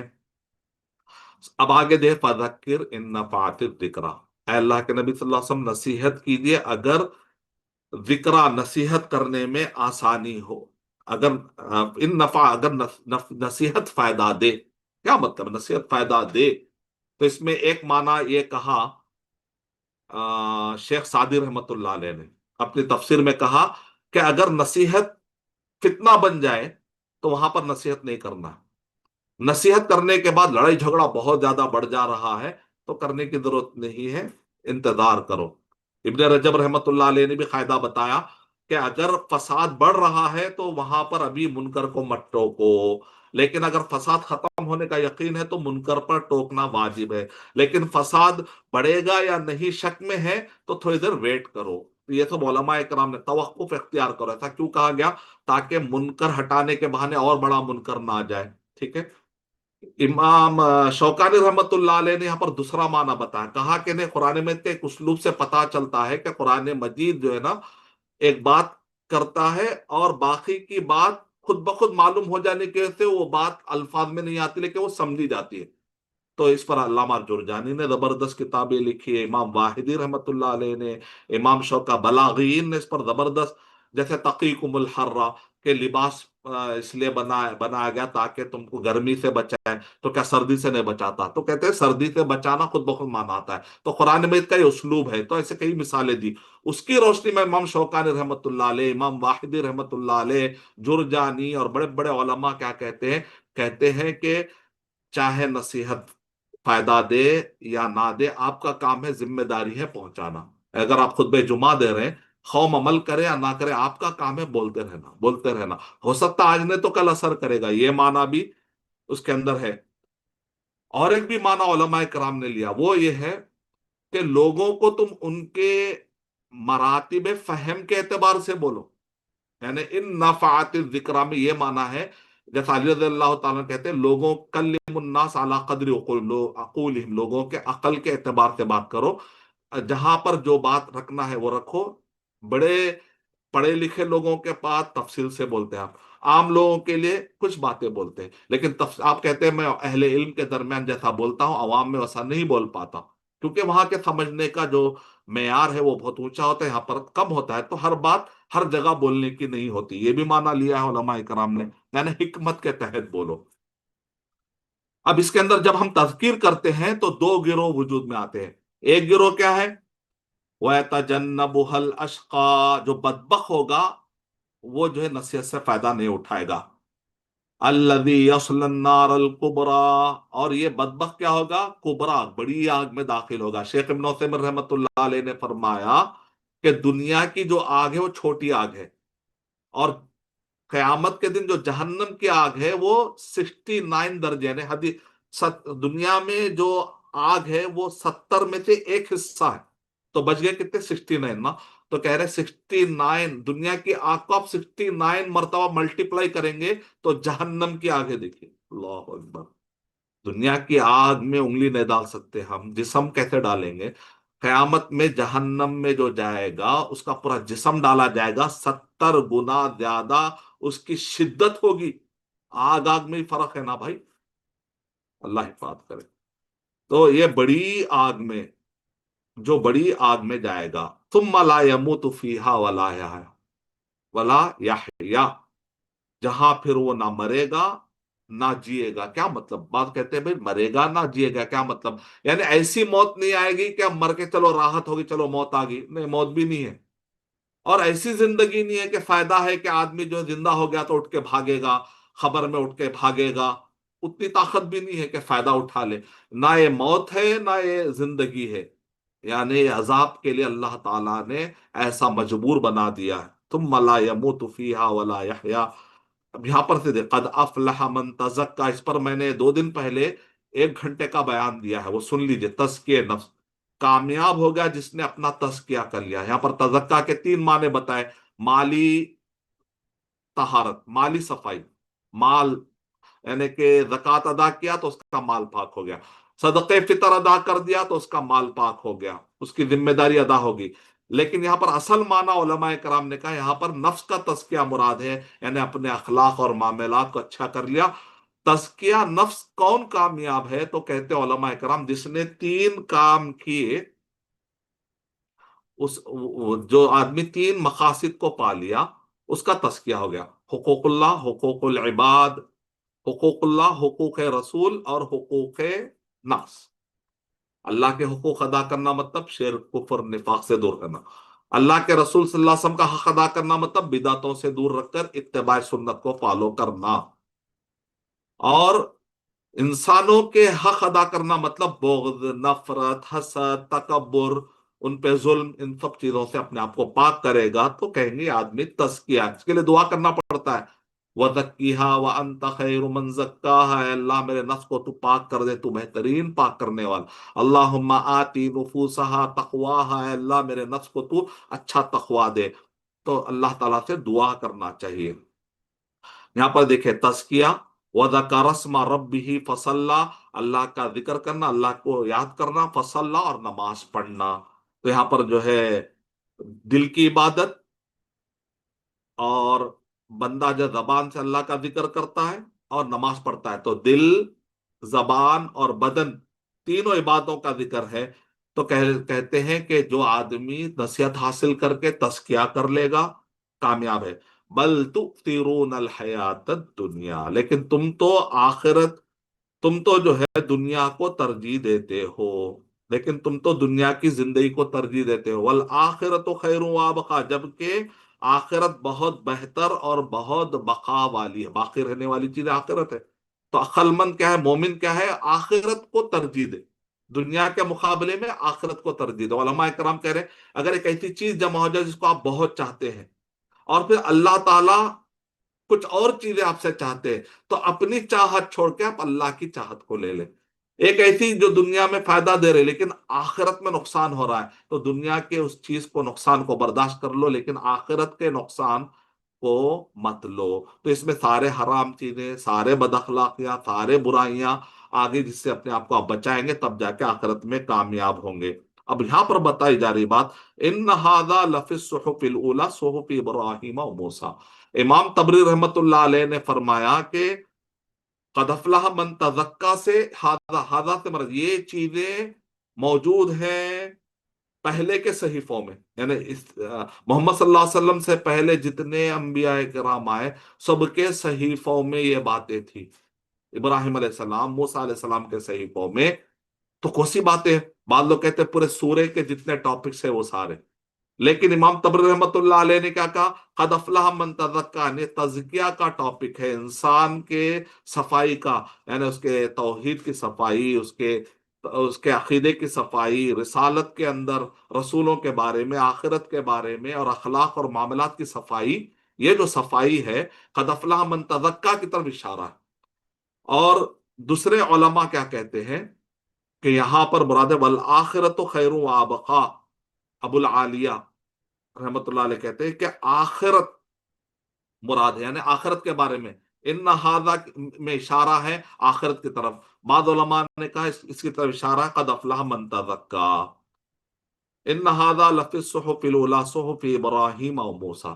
تو یہ میں نے سورہ اعلیٰ کے بارے میں آپ کو جو پوائنٹ بتائے ہیں، انشاءاللہ اس کے بعد اگلے درس میں ہم تفصیلی طور پر سورہ غاشیہ سمجھیں گے۔ آج کے درس میں سورہ اعلیٰ تک ہم پہنچے، اگلے درس میں انشاءاللہ ہم سورہ غاشیہ کے بارے میں، اس کے اندر ہی بڑے اہم نقطے ہیں۔ دیکھیے، جنت اور جہنم کا ڈسکرپشن ہے۔ اگر آپ سے کوئی پوچھے کہ بھئی کوئی بھی غیر مسلم ملتا ہے، یا کوئی نوجوان بچہ یا بچہ پوچھتا ہے کہ ماں مجھے جنت اور جہنم کے بارے میں بتاؤ، تو ماں باپ کیا کہتے ہیں، نہیں بیٹا وہ کوئی عالم بتائیں گے، مجھے نہیں معلوم، میں خطبوں میں سنی ہوں بیٹا لیکن مجھے یاد نہیں۔ ایسا مت بولیے، آپ سورہ غاشیہ کھولی، نہایت مختصر انداز میں اگر آپ کو جنت کا تعارف چاہیے، جہنم کا تعارف چاہیے کہ وہاں پر بچھونا کیسا ہوگا، پانی کیسا ہوگا، جہنمیوں کا پانی کیسا ہے، جہنمیوں کا کھانا کیسا ہے، جہنمیوں کا اوڑھنا بچھونا کیسا ہے، ادھر جنتیوں کا پانی کیسا ہے، جنتیوں کا کھانا کیسا ہے، ان کا اوڑھنا بچھونا کیسا ہے، یہ تین چیزیں سمجھا دیں گے تو اچھے اچھے آدمی کا دماغ کھل جائے گا انشاءاللہ۔ آپ کے بچے کی فکر آخرت کی جو فکر ہے کہ میرے بچے کو آخرت کی فکر نہیں ہے، میرے بچے کے اندر شعور نہیں ہے، سورہ غاشیہ ترجمے کے ساتھ پڑھا دیجیے۔ اگر بچہ آپ سے پوچھے اللہ توحید کیا ہے، رسالت کیا ہے، آخرت کیا ہے، یہ تزکیہ کیا ہے، تو آپ سورہ اعلیٰ پڑھا دیجیے۔ یعنی سورہ اعلیٰ اور سورہ غاشیہ ہر جمعہ میں پڑھ رہے ہیں لیکن ہم غور نہیں کر رہے، تو اس وجہ سے میں نے سوچا کہ آپ کے سامنے کچھ معلومات رکھوں۔ سے تو میرے پاس بہت سارے نقطے ہیں، 25 تفسیروں میں آپ دیکھیں کتنے، تو میری تفسیر ارشدی میں سارے نقطے الحمدللہ موجود ہیں۔ رمضان سے پہلے دعا کیجئے کہ تفسیر ارشدی آپ کے ہاتھ میں رہے۔ فیز 1 یعنی سورہ نبا سے سورہ ناس تک تقریباً جو ہے 37 سورے ہیں، ہر سورے کے اندر کبھی 100 پیجز کبھی 200 پیجز، تو اگر آپ اندازہ لگائیں گے آخری آخری کی صورتوں میں دو رقم ہے، تو کل ملا کے 1200 پیجز میں جز نبا یعنی آخری جز اما، آخری سورے میں جو 37 سورے، آخری جز میں، آخری پارے میں جو 37 سورے ہیں، یعنی ایک جز کی تفسیر کے لیے 1200 پیجز، یعنی ہر سورے کے بارے میں ڈیٹیل 11 11 سیگمنٹ، ایک سورے کو میں نے 11 سیگمنٹ میں بانٹا ہے۔ تفسیر القرآن بالقرآن، تفسیر القرآن بالسنہ، تفسیر القرآن باقوال الصحابہ، تفسیر القرآن باقوال التابعین، تفسیر القرآن بالرائے المحمود، تفسیر القرآن باقوال المفسرین، تفسیر القرآن باللغہ، تفسیر القرآن بال احادیث، اس کے اسباق، اس کے اہداف، 11 سیگمنٹ میں ایک ایک سورے کو ڈیٹیل میں نے ایسے بانٹا ہے کہ آدمی کو کیا ہے، آج کے دور میں کیا ہے، سائنٹیفک طریقے سے ایسا بانٹ بانٹ کے سمجھائے تو جلدی سمجھ، مائنڈ میپنگ اس کو کہتے ہیں تھا بتا، اس لیے الحمدللہ تفسیر آنے والی ہے، اس کا فرسٹ فیز آنے والا ہے ابھی تو، پھر اس کا سیکنڈ فیز بھی میں کوشش کر رہا ہوں کہ آ جائے، یعنی سورہ انبیاء سے سورہ مرسلات تک، اس پر کام جاری ہے۔ دعا کیجئے کہ ٹائپنگ کر رہے ہیں علماء کرام، ٹائپنگ کر رہے ہیں، اور بہت سارے لوگ جو ہے مدد کریں گے یہ علماء کرام کی ٹائپنگ کرنے کے لیے، ان کی فیس ادا کرنے کے لیے، تو کام اور بھی آسان ہو جائے گا، اللہ جس کو چاہے چن لے اس کام کے لیے، تو وہ لوگ مدد بھی کر سکتے ہیں، اپنا ثواب جاریہ کا پلان بھی کر سکتے ہیں انشاءاللہ۔ تو تفسیر ارشدی میں تو بہت نقطے ہیں، لیکن میں نے اب دیکھے تقریباً سورہ اعلیٰ پہ 100 پیجز کا میں نے خلاصہ دینے کی کوشش کی، 1 گھنٹہ نکل گیا، آج سورہ غاشیہ کا بھی رہا تھا، میں نے سورہ غاشیہ کے بھی پوائنٹ تیار کیے، لیکن اب میں دیکھ رہا ہوں کہ ٹائم زیادہ ہو چکا ہے، تو لہذا اگلے درس میں انشاءاللہ سورہ غاشیہ میں جنت اور جہنم کے بارے میں نہ صرف آیتوں میں کیا آیا، سورے میں کیا صرف وہی نہیں بلکہ حدیثوں میں کیا آیا ہے، کھانے پینے اور اوڑھنے کے بارے میں حدیثوں میں بھی کیا، وہ بھی بتاؤں گا آپ کو، اور 25 مفسرین نے کیا کیا ایک ایک لفظ کے بارے میں کیا کہا وہ بھی آپ کو بتاؤں گا انشاءاللہ۔ تو میں اللہ تعالیٰ سے دعا کرتا ہوں کہ اللہ سبحانہ و تعالیٰ مجھے اور آپ سب کو قرآن مجید سے اپنا تعلق مضبوط کرنے، حدیث سے اپنا تعلق مضبوط کرنے توفیق عطا فرمائے، اور آخرت میں اللہ سبحانہ تعالیٰ ہم کو جنت الفردوس عطا فرمائے۔ ہمیں اللہ سبحانہ تعالیٰ توحید، رسالت، آخرت، تزکیہ، جنت اور جہنم، یہ سب ٹاپکوں پر اللہ سبحانہ و تعالیٰ ہمیں وہ علم، عمل، دعوت اور صبر دے جس پہ اللہ راضی ہو جائے، محمد صلی اللہ علیہ وسلم کے طریقے کے مطابق ہم دنیا میں کامیاب ہوتے چلے جائیں، تبھی یہ بکس نہیں آئیں گے، رمضان مبارک میں دعا کیجیے آ جائیں گے انشاءاللہ۔ آپ لوگ سے جو لوگ بھی اس میں بڑھ چڑھ کر حصہ لینا چاہتے ہیں اسپانسر کیجیے تاکہ اور کام پاس ہوتا رہے انشاءاللہ۔ السلام علیکم ورحمۃ اللہ وبرکاتہ۔ اگر کچھ سوالات ہیں تو ایک 5-10 منٹ سوالات لیتے ہیں۔ 75 سوالات، سبحان اللہ، چیٹ میں کیا ہے سوالات، چیٹنگ میں بہت سارے پوائنٹس ہیں۔ ہاں، میرے بکس اگر آپ کو حاصل کرنا ہے تو آپ لکھ لیجئے کوئی www.abmqurannotes.com، دیکھتے ہیں، دیکھتے ہیں، ABM قرآن نوٹس ڈاٹ کام آ گیا، اس کے اندر ہے بکس، لیکن اب یہ تفسیر تو ابھی نہیں آئے گی، البتہ پرانے 10-15 سال سے میں نے اہداف اور اسباق پہ کام کیا ہے، ہر جز کا مختصر تعارف وہ مل جائے گا آپ کو، ہر سورے کا مختصر تعارف وہ مل جائے گا، قرآن میں سے 4000 سبق وہ مل جائیں گے، اہداف اور اسباق قرآن، وہ کتابیں آپ ڈاؤن لوڈ کر کے پڑھ سکتے ہیں انشاءاللہ۔ مجھے پوچھنا تھا کہ ایک اسٹیٹ پہ سنگر کا ڈیتھ ہوا، کچھ سوالات ہیں تو آپ لوگوں کا آڈیو کھولتا ہوں میں، تو آپ لوگ سوالات کر سکتے ہیں، میوٹ آل میں نے الو کیا ہے، دیکھیے آپ لوگ۔ السلام علیکم شیخ۔ وعلیکم السلام ورحمۃ میں حدیثاں پڑھا رہی ہوں بچوں کو، مجھے ایک حدیث سمجھ میں نہیں آئی، یہ ان ابی عبداللہ نعمان بن بشیر رضی اللہ تعالی عنہ قال سمعت رسول اللہ صلی اللہ علیہ وسلم یقول ان الحلال بین و ان الحرام بین و بینہما امور مشتبہات لا یعلمہن کثیر من الناس۔ اس کے آگے سے مجھے تھوڑا سمجھ میں آیا نہیں۔ ومن اتقى الشبہات فقد استبرأ لدینہ وعرضہ۔ ہاں، اس کا معنی کیا ہے شیخ؟ جی ہاں، میرا ایک درس ہوتا ہے، درس حدیث، تو اس میں نے 5000 سبق، 50 حدیثیں ہر مسلمان کو جاننا ضروری ہے، 40 نویہ، اس کے اندر یہ حدیث موجود ہے، جی اور یہ حدیث کی تشریح میں تقریباً 100 پوائنٹس میں نے جمع کیے ہیں، تو انشاءاللہ میں آپ کو میرا نمبر ہے 00919290621633، واٹس ایپ کریں گے تو میں آپ کو وہ حدیث کی تشریح پر جو نوٹس ہے وہ آپ کو بھیج دوں گا انشاءاللہ. تو اس کے اندر 100 سبق ہے. اس کا مطلب مختصر یہ ہے، ویسے تو پورے 100 پیجز میں ہے ایک حدیث کی تشریح، اور وہ بک بھی آنے والی ہے. دعا کریے کہ ٹائپنگ کا کام آسان ہو. علماء کرام ٹائپ کر رہے ہیں، میرے پورے نوٹ جمع کر رہے ہیں میرے آڈیو اور ویڈیو سے. تو اس کے اندر یہ ہے کہ ایک آدمی کو چاہیے کہ اگر کسی چیز میں اس کو شک ہے، شبہ ہے کہ یہ حرام ہے یا حلال ہے، تو حلال ہے سمجھ کے فوراً آگے نہ بڑھے جب تک کہ حلال کا یقین نہ ہو جائے. اس پہ تقوی کی بات بتائی جا رہی. شیخ نیکسٹ اس جو میں وہ ہاتھ کچھ اٹھائیں گے، شیخ اس میں محبوبہ یہ ہے نا. اعظمی بہن جو ہاتھ اٹھائے. ابھی ہمیں انسٹیٹیوٹ کی طرف سے یہ رہنمائی ملی ہے کہ جو ہاتھ اٹھائے ان سے موقع دیا جائے. تو محترمہ محبوبہ اعظمی صاحبہ، آپ نے ہاتھ اٹھایا، سوال کی. جی استاد، مجھے پوچھنا تھا ون بائی کہ جی ایسا ہے کہ ہمارے اسٹیٹ میں ساؤنڈ ایک سنگر کا ساؤنڈ کم ہے. ڈیتھ ہو گیا. اچھا، میں زیادہ زور سے نہیں بول پاؤں گی. اچھا، ہمارے اسٹیٹ میں ایک سنگر کا ڈیتھ ہو گیا تھا، اور اس کی وجہ سے پورے اسٹیٹ میں ایسا ماحول ہے کہ سبھی لوگ شرک کرے. Even the Muslims are praying, مطلب اس کا پوجا کرے، ان کا فوٹو لگا کے. اور بہت سارے لوگوں کو پتا بھی نہیں کہ وہ شرک کرے. اب یہ کیا کرے کہ مطلب کیسے سمجھا لوگوں کو؟ گروپ ہے ہمارا الحمدللہ، تو وہاں پہ اوپنلی بول سکتے کیا کہ یہ تم لوگ شرک کرو؟ لوگوں کو ایسے سمجھا سکتے ہیں کیا؟ مطلب ریمائنڈر کیسے دے کہ یہ شرک ہے؟ نہیں، فوٹو لگانے سے شرک ہو جاتا بول رہے ہیں آپ؟ نہیں خالی نہیں، فوٹو لگا کے پوجا کرے.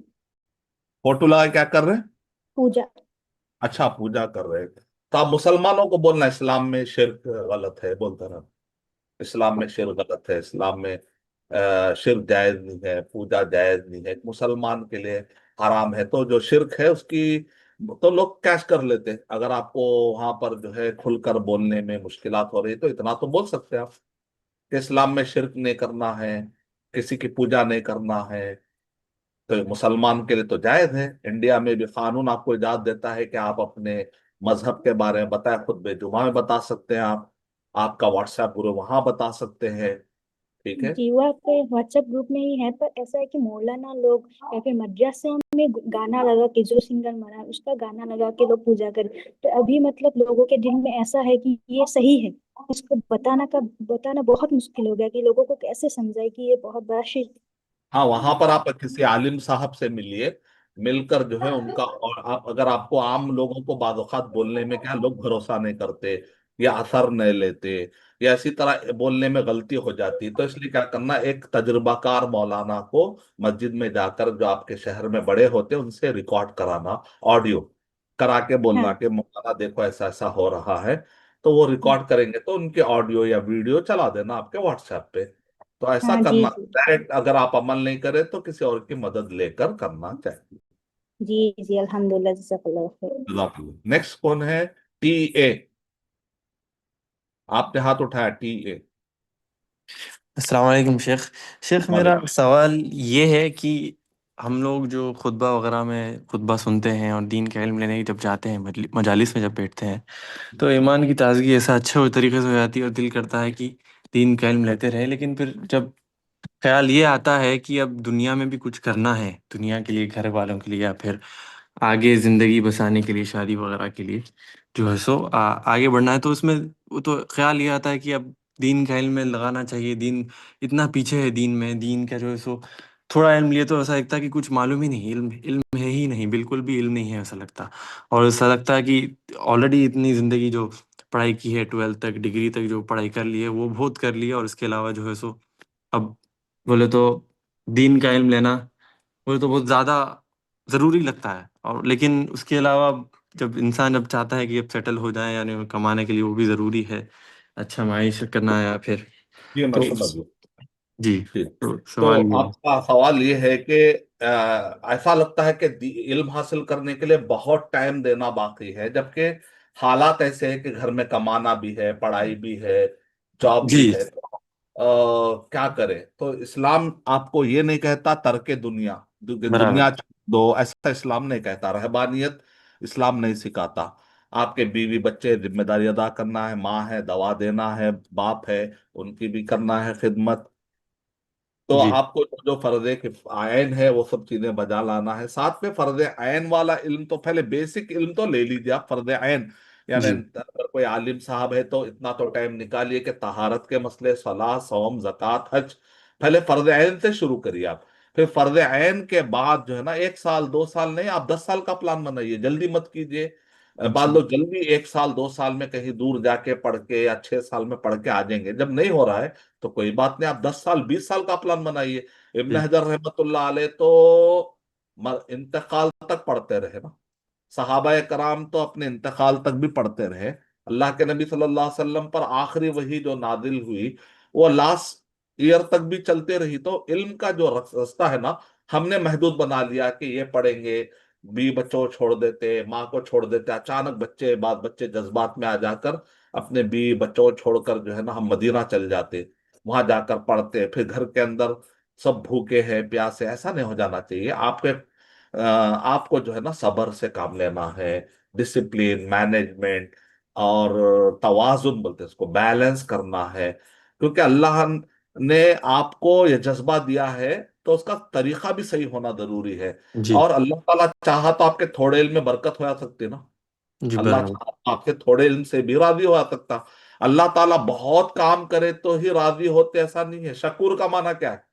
شکور کا معنی کیا ہے؟ یرضا بالقلیل. آپ کے یصیبو بالاجر العظیم علی العمل القلیل. شکور کا معنی ہے بڑا اجر دیتا ہے چھوٹے عمل پر. جب اللہ یہ صفت والے ہے تو آپ کو گھبرانے کی ضرورت نہیں ہے. جتنا آپ سے ممکن ہے do the possible, leave the impossible. ٹھیک ہے. اچھا اور اس کا تھوڑا کنٹینیوشن یہ بھی ہے کہ اگر میں کبھی اگر سوچتا ہوں کہ ہاں چلو جاب کرنا کمانا بھی بہت ضروری ہے گھر والوں کے لیے، آگے اپنی زندگی کے لیے بسانے کرنے، تو اس میں یہ آتا ہے کہ کیا وہ موقع ملے گا میرے کو علم سیکھنے کا آگے، یا پھر میں مشغول ہو جاؤں گا یہی چیزوں میں، اور اپنا کمانے اور اپنے خیال دیکھ بھال کرنے میں. علم کا موقع ملے گا آگے نہیں ملے گا، بلکہ ایسا وسوسہ بھی آتا تھا. آپ کسی بڑے عالم کے پاس جائے جو آپ کے جی پاس جنہوں نے کافی مرحلے پار کیے ہیں، ان سے آپ 1 گھنٹے کی کاؤنسلنگ لے، بتا دے اپنے حالات ایسے ہیں. تو جو بھی مدرسے میں ہم لوگ پڑھتے ہیں نا تو ہر جی مدرسے میں ہر بچے کی ہسٹری الگ ہے. تو بالکل. ہمارے سامنے وہ ساری باتیں رہتی ہے. تو آپ کوئی بھی عالم جنہوں نے جو ہے انڈیا کے مدرسوں سے پڑھا ہے، مدینہ یونیورسٹی سے بھی پڑھا ہے، تو ان کے پاس کئی مرحلے تھے: حفظ، عالم، فاضل، تخصص، ماجسٹر، دکتور آتے تھے. 5 بڑے مرحلوں سے گزرے، 24 سال انہوں نے لگائے. تو ان کے دوستوں میں ہر قسم کے لوگوں کی ہسٹری رہتی، تو ان کو معلوم رہتا کس کے ساتھ کیا پرابلم پیش آتے. تو آپ کی ہسٹری میچ کر لیتے وہ لوگ، ارے فلاں بچے کے جیسے ان کی ہسٹری دکھ رہی، تو وہ آپ کو فوراً بتاتی یہ کرو یہ کرو یہ کرو. آپ خود سے مسئلہ حل مت کریے. جی کسی کسی تجربہ کار مدنی عالم سے ملیے، مل کر جو ہے 1 سے 3، کبھی بھی 3 ڈاکٹروں سے مشورے لینا. تو 3 عالموں سے، 4 عالموں سے، 5 عالموں سے مشورے لیجیے. لے کر آپ دیکھیں آپ کے لیے کیا پلان سوٹیبل ہے، پھر وہ بنائیے. خود سے سوچ کے مت بنا لیجیے. اوکے انشاءاللہ. جزاک نیکسٹ اللہ خیر. کوشچن ہے بہن عائشہ بنت فاروق. آپ نے ہاتھ السلام علیکم. جوان. السلام علیکم شیخ حفیظ اللہ. جی میرا یہ سوال ہے کہ جب شروعاتی دور میں جب میں ایکچولی میں پورے منہج سلف کی پوری طرح سے فالوور ہوں. جب میں نے مدرسہ جوائن کیا تھا تو وہاں پہ میں نے ڈپلومہ ان عالمہ کیا تھا. وہاں پہ قرآن کی تفسیر کا بھی پورا مکمل کورس تھا، جسے جو فرحت ہاشمی کا تھا، جبکہ وہ مدرسہ اہل حدیث ہے. تو میرے ذہن میں یہ تھا کہ فرحت ہاشمی کی جو تفسیر ہے وہ صحیح ہے. اس کے رہتے چلتے میں نے الرحمہ ایک انسٹیٹیوٹ ہے جو امریکہ میں ہے، تو نجیحہ ہاشمی لیتے ہیں، اور مجھے اتنا آئیڈیا نہیں تھا کہ نجیحہ ہاشمی فرحت ہاشمی کی اسٹوڈنٹ ہے اور وہ کس چیز سے بلانگ کرتی، کچھ آئیڈیا نہیں تھا. پھر جیسے وقت گزرتا گیا پھر میں کلیت راشدہ داخل میں وہاں پہ ایڈمیشن لی، وہاں پہ پڑھ رہی ہوں. پھر میں نے جی ایل اے میں آپ کے اسٹوڈنٹ بھی ہوں. پھر جب اتنے سارے علم حاصل کرنے کے بعد مجھے ایسا لگا کہ میں جہاں سے پڑھ رہی ہوں وہ چیز اور وہ ادارہ منہج سلف کا نہیں ہے، اور اس میں کچھ عقیدے کا لے کر کچھ کمیاں مجھے محسوس ہوئی. تو اب تک میں نے اس کو جو جوائن کیا ہے، علم حاصل کیا تھا، پھر جن کو میں نے وہاں پہ بھی تھوڑا سا اس کے لے کر پروموٹ کیا تھا، تو مجھے ایسا لگتا ہے کہ مس گائیڈ ہو گئے اور تھوڑا سا مسٹیک ہو گئی. اب مجھے یہ لگتا ہے کہ میں نے الحمدللہ جی ایل اے کے میں 6 لیول میں ہوں، تو مجھے کافی سیٹسفیکشن ہے کہ میں بہت الحمدللہ ایک مدنی اسکالر حاصل کر رہی ہوں. اور دوسری چیز، کلیت راشدہ تلس میں جب میں پورا عالم کا کورس میرا چل رہا ہے الحمدللہ، تو کافی سیٹسفائیڈ ہوں. تو جو چیز وہاں پہ ہے تو اس کو لے کر میرا کچھ جو عقیدہ ہے تو وہ میں صحیح ہوں ایسا مجھے لگتا ہے کہ وہ ان کے عقیدے میں کمیاں ہیں. تو مجھے اور سب کو یہی گائیڈ کرنا ہے کہ اس چیز کو، راستے کو چھوڑ کر ہٹ جائیں. یہ میں اب فی الحال تو یہ گائیڈ کر رہی ہوں، تو یہ صحیح ہے. یہ بات آپ سے پوچھنا تھا. نہیں، الحمدللہ آپ کو گھبرانے کی ضرورت نہیں ہے. آپ ماشاءاللہ جی ایل اے میں جو عقیدہ پڑھا رہے شیخ دکتور سفیان ہیں، انہوں نے پی ایچ ڈی کیا ہے مدینہ یونیورسٹی سے، اور وہاں پر مہاسلا میں ایک بہت بڑا ادارہ ہے سلفیوں کا، اس کے وہ نگران بھی بہت بڑے عہدے پر ہے. اور شیخ جو ہے نا بہت ہی مضبوط تعلیم ہے، اور شیخ سے فائدہ اٹھا رہے. کلیت الراشدہ کا بھی جہاں تک مجھے علم ہے کہ وہ بھی جناب زید پٹیل صاحب کی نگرانی میں، اور شاید کہ شیخ کفایت اللہ سنابلی کی نگرانی میں ہے، تو وہ لوگ بھی زید مضبوط پٹیل سلفی. سر ہیں. ہاں، وہ بھی مضبوط سلفی علماء ہیں وہ لوگ. تو آپ صحیح راستے پہ جا رہے، کوئی گھبرانے کی بات نہیں. وسوسے میں مت آئیے شیطان کے. اس سے پہلے آپ نے کہیں اور بھی پڑھا اگر عقیدے میں وہاں پر واقع ہے یا وسوسہ ہے یا واقع ہے، پہلے چیک کر لیے. اگر غلطی ہے تو جی، آپ ان کو ای میل ہاں، فرحت ہاشمی ہے. ہاں، تو آپ ان کو ای میل کیجئے کہ بھئی آپ کے پاس مجھے یہ چیز آئی، تو اس کا جواب مطلوب ہے. پھر وہ میں جواب کے نے آدھار ان سے وہاں پر سوال کیا، ای میل کیا، تو انہوں نے رپلائی کلیت نہیں دیا. الراشدہ کے علماء سے مل کر آپ وہ جو ہے جوابات ان کو لکھتے رہیے. ان کی اصلاح کر سکتے ہیں اگر آپ کو ایسا لگ رہا ہے. نیک لوگ جی ہیں تو لے لیں گے. قرآن میں کیا ہے؟ ابھی ہم نے پڑھا نا تفسیر میں کیا پڑھا؟ فذکر ان نفعت الذکریٰ سیذکر من یخشا. جو اللہ سے ڈرنے والا ہے، خشیت کرنے والا، ضرور نصیحت سے فائدہ اٹھائے گا. تو آپ نصیحت کرتے رہیے، گھبرائیے مت. انشاءاللہ جی. جب آپ کہیں غلطی ملتی ہے تو گھبرانے کی بات نہیں ہے، نصیحت کریے، ان کی اصلاح کیجیے. اللہ نے آپ کو علم دیا ہے تو نصیحت کیجیے. جی، جزاک اللہ خیر. ذمہ داران کیا ہم کنکلوڈ کریں گے؟ کافی ٹائم ہو چکا ہے، 1.5 گھنٹہ ہو چکا ہے.